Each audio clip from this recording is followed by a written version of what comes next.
We got engaged in the summer of 2005. I feel like I was very fortunate because she actually said yes. Of course, we told the family. We had planned the wedding. We had set up a venue. I had found my dress. It was perfect. Everything was going along. My father had cancer, was being treated by physicians here at Inova Loudoun Hospital, and in November took a turn for the worse and got pretty darn sick. It progressed to the point where he was neutropenic, which means that he can't go out in public because he would get much more sick. It became apparent that Mr. Cooper wasn't going to make it to his son's wedding. Meagan said that she would much rather have a small wedding right now so that my dad could still be around and still be a part of that process. Of course, the nurses who take care of these patients hear these things because they're in the room with the patient all the time. They started calling around. They called admin, they called their VPs, they called whoever it was that they needed to talk to. And they said, hey, let's just make it happen. And from that point on, it was pretty much taken out of our hands as to the events of the next day. The nursing staff, the administration of this hospital went so far above and beyond to make that day an actual wedding day as opposed to just a thrown together meeting of a couple of people in a small little hospital room.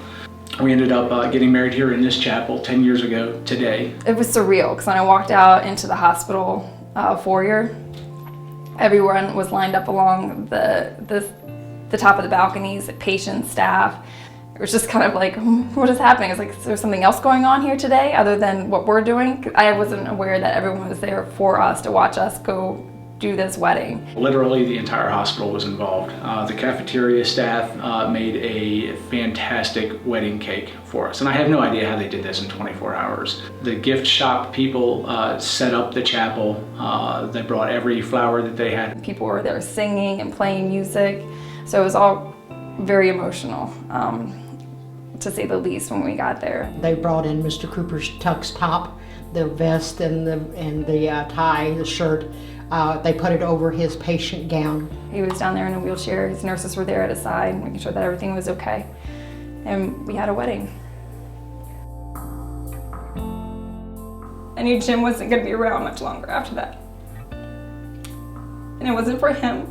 It was for us, for me and Jamie, just starting our life together. But definitely, we knew that we were starting our life together, knowing that Jim was part of the process, and he was wearing his tux and his flower, and everything was great.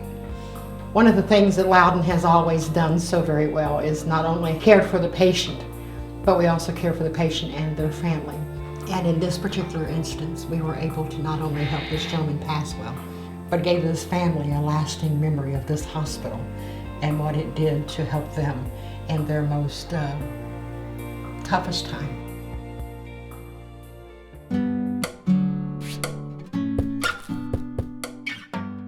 The relationship with EMS is such a critical one for us, not only in the emergency department, but throughout the hospital. It's so great to know that one of their leaders has such a deep history here at the hospital.